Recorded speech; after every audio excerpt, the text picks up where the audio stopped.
Fransa Eğitim Milli olarak Afrika Etiyopya'dayız. Süt kesisi projesini gerçekleştirdik. Hayırseverlerin bizlere verdiği süt kesisi projelerini muhtaç ailelere teslim ettik.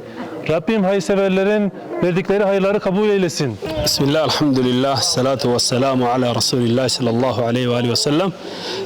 Yusirruna enne cemiyetel hayriya Frans yatim el dhaabbanni akkana jiru tokko gara biyya keenyaa dhufee ummata keenyaaf gargaarsa re'ee qalee fooniin dhiyeessee fi re'ee horsiisaa lama lama mata matatti hiree fi dhaabbata kana rabbi haa milkeessu ummata kana rabbi irraa haa qeebalu rabbi irraa haa qeebalu rabbi irraa haa qeebalu sadaqaa isaanii sadaqaa jaariyaa rabbi haa godhuuf sadaqaa isaanii rabbi sadaqaa jaariyaa haa godhuuf rabbi isaan haa milkeessu rabbi irraa haa qeebalu wanni guddaan rabbi namarraa qeebalu rabbi irraa haa qeebalu dhaabbata kana dhaabbata waan xixiqqaa qofa osoo hin taane waan gurguddaa hojjetu rabbi haa godhu biyya hunda keessa socho'anii Afrikaa keessatti Itoophiyaatti Ijiptitti biyyoota garagaraa Afrikaa deemanii gargaaranii dhaabbata kana rabbi haa milkeessu ummata kana rabbi haa milkeessu abbaa sadaqaa tana dhaabbata kana kennee ummata biraan naagaa jeessa rabbi isaa milkeessu rabbi isarraa haa qeebalu Allahumma taqabbal minhum Allahumma taqabbal minhum sallallahu ala nabiyyina Muhammad wa ala alihi wa sahbihi. Esselamu aleyküm ve rahmetullahi ve berekatuhu.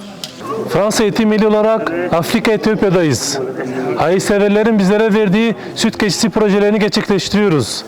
Hayırsever Egemen Karabulut ve ailesinin bizlere verdiği süt keçisini aileye teslim ediyoruz. Allah kabul eylesin.